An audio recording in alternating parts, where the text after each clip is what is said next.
Today we're going to continue our discussion about what are the components of a great dog. How do we get one?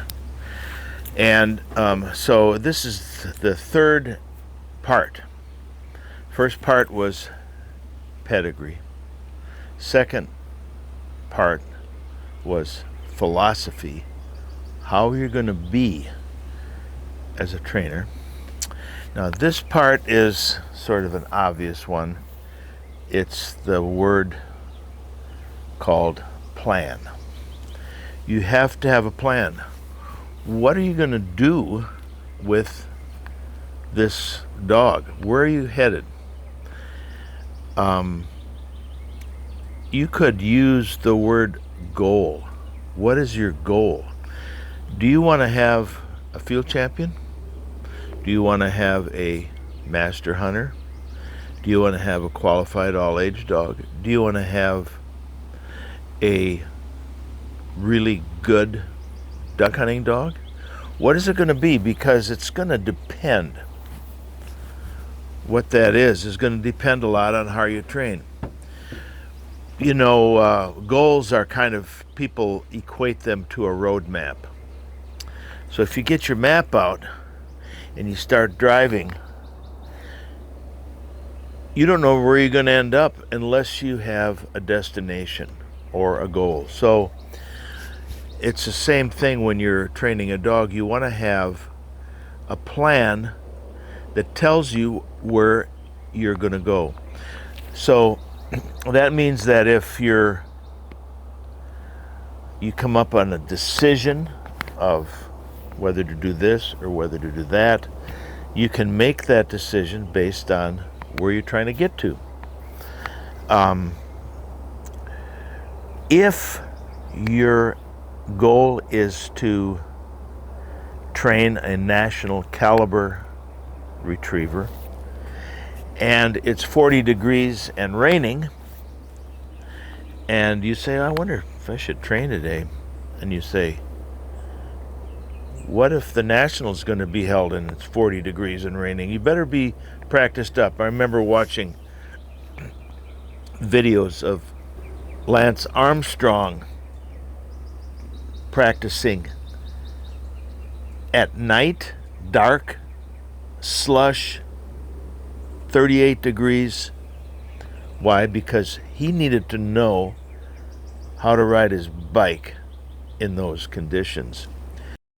Another example besides Lance Armstrong is a field trial person by the name of Charlie Hill. Years ago, Charlie Hill had a great dog named Wanapum Darts Dandy, and it was a wonderful dog and ended up winning a national. But I remember explicitly, because I lived in the same area as Charlie did, you'd be driving along going to Christmas dinner during a snowstorm, and there's Charlie Hill out training. You'd be going to Thanksgiving. Nobody's training except Charlie Hill. Why was he doing that? Because he wanted to win that national.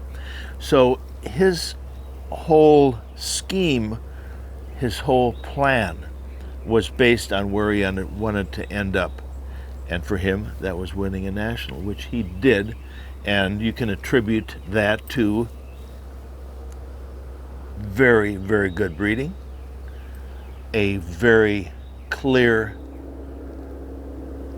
philosophy on how he was going to train, and a very defined plan.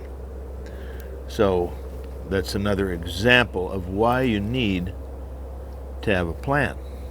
So every thing is an opportunity in training. So you want to make sure that you take all of those opportunities. So every decision you make is going to be made on where you're trying to go.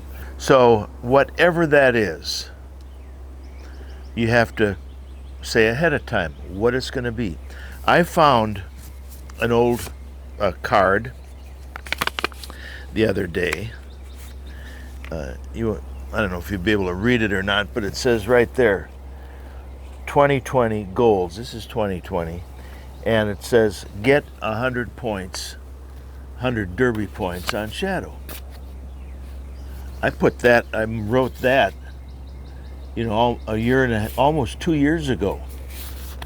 And it didn't quite happen because we have the coronavirus that cut everything short, but nonetheless, the goal was to get 100 points. He ended up with 95 points, a little short. But nonetheless, every decision I made was based on that. And so you have to decide what your plan is, what you want, what your goals are, and then every decision you make will be a lot easier. So that's the third part. We have pedigree, philosophy, and plan. So the next part will be coming up in a few days, and you can start guessing what the fourth component is that begins with the letter P. So that's it.